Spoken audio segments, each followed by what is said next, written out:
Hey everyone, welcome to the latest edition of Agile PMP. CJ Mills here with your daily edition of scope creep. Now we're not going to talk about scope creep because we're just going to talk about what's in scope versus out of scope. So I happen to be managing a security project and I want to talk to you guys about what happens when you don't accurately define scope. So first let's talk about what scope is so you guys can sort of have a common understanding. So you guys are going to have projects in your life. You're going to remodel your kitchen. You're gonna do some landscape job. You're gonna do something. Or you might wanna start a business. You might do something. But either way, you need to know what scope is. So, like literally the scope on a gun, when you sort of collect all the requirements that you have for your projects and you sort of define out what is it that we're doing, what is it that we're not doing. One of the most important parts of defining scope, you gotta say what you're not doing. You gotta say, how are we doing the work? And then you got to say, how are we going to get sign off? That's your scope statement right there. So scope is the idea that, let's say you're going to remodel your kitchen and you've got requirements. You've got requirements for what your cabinets are going to look like, what color they're going to be, you know, the size of them. You've got requirements for what your flooring is going to be, what kind of tiles are going to be, travertine tile, am I going to have, you know, laminate flooring? You've got all these requirements.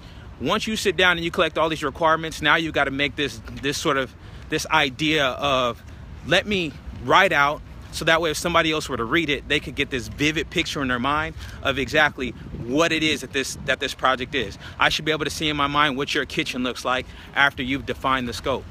But then just as importantly, I should be able to see what your kitchen won't look like.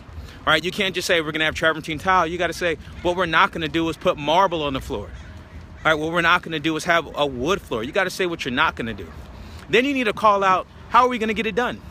Are you going to have a contractor come and put it down? Are you going to do it horizontally? Or are you going to do it vertically? You got to go out and you've got to call that out as well. And then how are you going to get sign off? Are you going to have your husband or your wife come in and just take a look and say, oh, yeah, I like it. I like what it looks like. Or maybe you're going to have some other contractor come by and vet the work and say, yeah, they in fact did it correctly. But either way, you need to call out what you're not doing, just as important as what you're doing. You need to call out how it's getting done. And then you need to call out how you're going to get sign off. You guys do this stuff, you're going to be able to avoid something that's called scope creep. Now, scope creep, that's the idea that your projects will grow. We all have these ideas of what it is that we want to accomplish.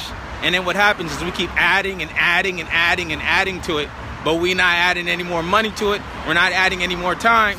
And you start doing that, you get scope creep. The scope of your project is starting to creep away from the amount of time that you have to get it done and the amount of money that you have to get it done with. So, very important. What are you doing? What are you not doing? How are you doing it? How are you going to get sign off? And once you guys have achieved all of that, the next thing you want to do is make a little visual, make a little drawing, make a little diagram that sort of breaks down that work and shows what it looks like on paper. Start out with the main idea. And from there, start to break it down into little deliverables, meaning my cabinets are hung, my countertop is put in, my flooring is done, I've got the right color grout. All right, that's the idea of making sure that you guys have sort of broken that work down. And then now you can start to farm it out to the different folks that are going to do the work for you. And as long as you do it that way, you're going to make sure that you get what you want without spending too much money and without spending too much time. And that's the whole point. We're trying to save you guys money. We're trying to make sure that your projects are going to be delivered in the most efficient and effective manner. So that's it for today. Scope creep. Don't let it happen to you. Define out what you're not doing, just as important as what you're doing. Make sure that you call out how you're going to get the work done and how you're going to get it signed off on. Other than that, you guys will be good. What's up, Jamie? How you doing today? And what is scope? I hope I've answered that question for you. What is scope? I hope you can tell me. Type that back into the screen there and let me know so I can make sure that I explained it correctly. And yes, it does sound like a disaster because for the most part, that's how people's projects go. I challenge you to go and ask any of your friends, any of your family members when they started any of their home improvement projects or any other project in life, if they were just able to get it done the first time, one shot, and they had no issues with it. So, okay, good. I did. I see Steven Brandon is on. What's going on, Steven? How's Randall doing? Give a shout out to him. Let him know I'm here. I know he's out there selling those houses, so a lot of times they're doing flips. Those are projects too. Figure out a way to help him out too. Make sure that he's not experiencing any scope creep. So that's about it. I hope y'all have a good one. Hope this information has been useful. Share this video with some people that you know are conducting projects right now and they can use some help to avoid scope creep. I see my chick on there. All right, he wants me to talk about some R&D projects. Yeah, all right, so I can use one of my chick, but I got to be careful, right? Because we work together. I can't be promoting some, sensitive data from the companies. But, when you're, especially in R&D projects, let's talk about that. We're going to extend this video today. Let's talk about some R&D projects. So it's the idea that you're doing something that's never been done.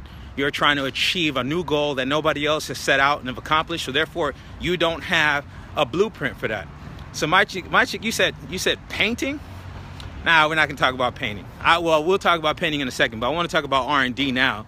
So let's talk about the idea that you are going to build a deck into your backyard, and then you're gonna paint that deck.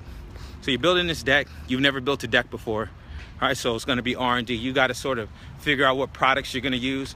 You gotta figure out, what kind of wood you wanna use, even down to the staining. Do you have kids? Do you want it to be oil-based? Do you want it to be paint-based?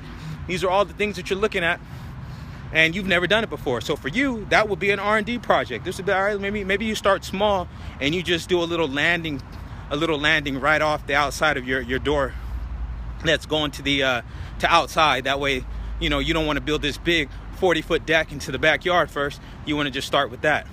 So in an R&D project like that, what you don't want to do is start by building a little landing right outside the front door and then say, oh, you know what? Yeah, this is a 5-foot by 5-foot. We have enough wood. Let's do a 7 by 7. And then you go there and you say, oh, we have enough money in the budget. Let's use an oil-based instead of a water-based. And you start adding and adding and adding, but you didn't take the time to research how you're going to use those products and what was going to be the best manner. But you just keep adding and adding and adding because you feel like, well, I'm capable of doing it. If I did this, I should be able to do something else.